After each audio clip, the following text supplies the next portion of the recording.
আসসালামু আলাইকুম ওয়া রাহমাতুল্লাহি ওয়া বারাকাতুহু। আউযু বিল্লাহি মিনাশ শাইতানির রাজীম।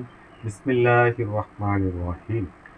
আজ আরবি ভাষা তথা কোরআনের ভাষার বিশেষণ বা গুণবাচক বাক্যাংশ ও সংযোগ বা যুক্তকারী যে সকল হার্ফগুলো আছে এগুলোর পরিচয়, গঠন এবং ব্যবহার সম্পর্কে ধারণা লাভের চেষ্টা করব ইনশাআল্লাহ।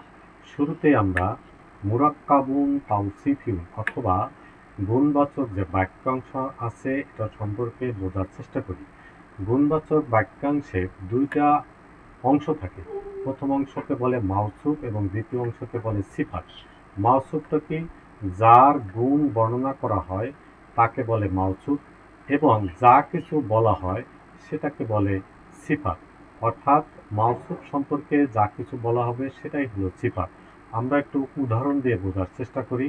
প্রথমে একটা শব্দ দেখি, অলাদুন, এর অর্থ হলো ছেলে। পক্ষান্তরে অলাদুন তৈয়েবুন, তৈয়েব অর্থ হলো ভালো। অলাদুন তৈয়েবুন, এখানে অলাদ এটা হলো মাওসুফ এবং তৈয়েব এটা হলো সিফাত। তাহলে এই সিফাতের অর্থটা আগে তুলতে হবে, সিফাতের অর্থটা আগে তুলতে হবে। আমরা একটু লিখে দেখাচ্ছি। অলাদুন তৈয়েবুন, প্রথমে আছে অলাদুন অর্থাৎ ছেলে, পরে আছে তৈয়েবুন অর্থাৎ ভালো। এখন আমরা ছেলে ভালো এভাবে অর্থ না করে আমরা বলতেছি ভালো ছেলে, অর্থাৎ সিফাতের অর্থটা আগে তুলতে হবে। ছেলে ভালো এভাবে না তুলে ভালো ছেলে এভাবে অর্থটা করতে হবে। অর্থ করার পরে এখন এটা মাওসুফ সিফাত হতে যে সকল বৈশিষ্ট্য থাকা দরকার সেটা একটু বোঝার চেষ্টা করি।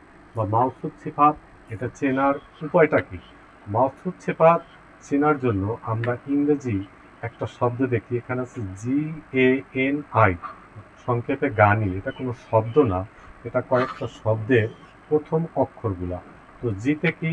জিতে হইল জেন্ডার, এবং এই জেন্ডারের প্রথম অক্ষর হইল জি। অর্থাৎ একটু আগে যে বাক্যাংশটা দেখেছিলাম অলাদুন তৈয়েবুন, ওরকম একটা বাক্যে এটা মাওসুফ সিফাত হলো কিনা এটা বোঝার জন্য জিতে হলো জেন্ডার। অর্থাৎ ওরকম একটা বাক্যাংশের উভয় পাশেই হয় পুরুষবাচক অথবা স্ত্রীবাচক যে কোনো এক প্রকারের হতে হবে।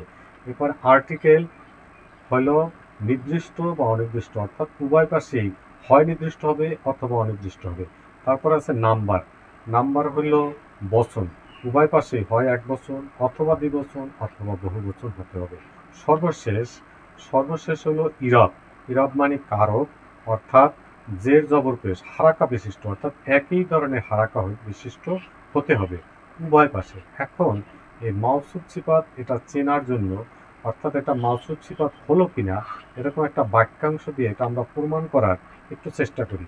এই জন্য এই মাওসুফ সিফাত বোঝার জন্য গানি যে শব্দটা ছিল সেটা দিয়ে একটু বোঝার চেষ্টা করি। একটা বাক্যাংশ নিলাম, আশ-শাইতানির রাজিম, আশ-শাইতানির রাজিম, অর্থ হলো অভিশপ্ত শয়তান, অভিশপ্ত শয়তান। সিফাতের অর্থটা আগে তুলতে হবে, যেটা আমরা আগেই বলেছি। এখানে রাজিম এর অর্থ হলো অভিশপ্ত, এটার অর্থ আগে তুলছি এবং শয়তান পরে তুলছি। এখন উভয় পাশে গানের মিল আছে কিনা এটা একটু আমরা দেখি।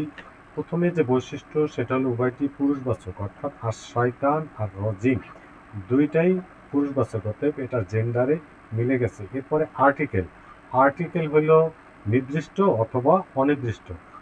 শুরুতে আলিফলাম আছে, এখানেও আলিফলাম আছে, অতএব এটা হলো নির্দিষ্ট। আলিফলাম থাকলে এই শব্দটা হয় নির্দিষ্ট।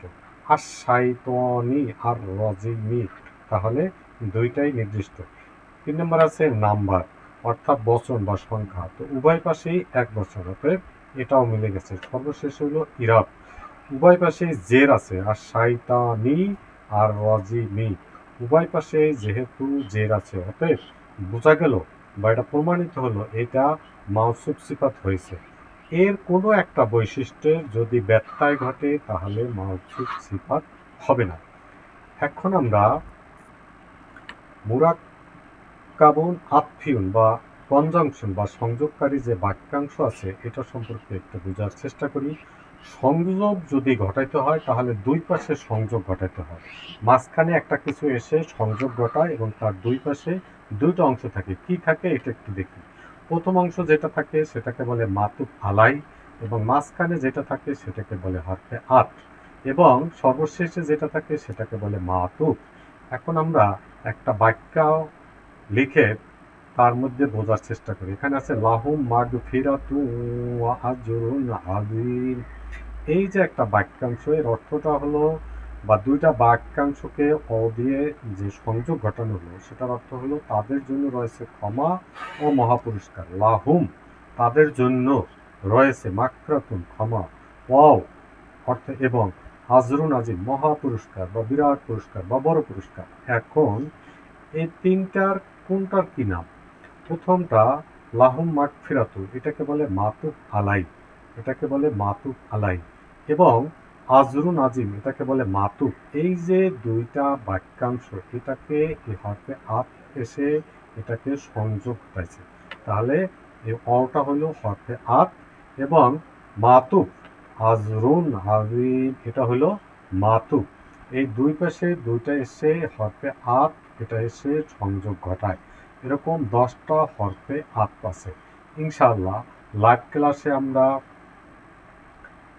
মাওসুফ সিফাত এবং কনজাংশন বা সংযোগকারী বাক্যাংশ সেগুলো সম্পর্কে বিস্তারিত ধারণা লাভের চেষ্টা করব।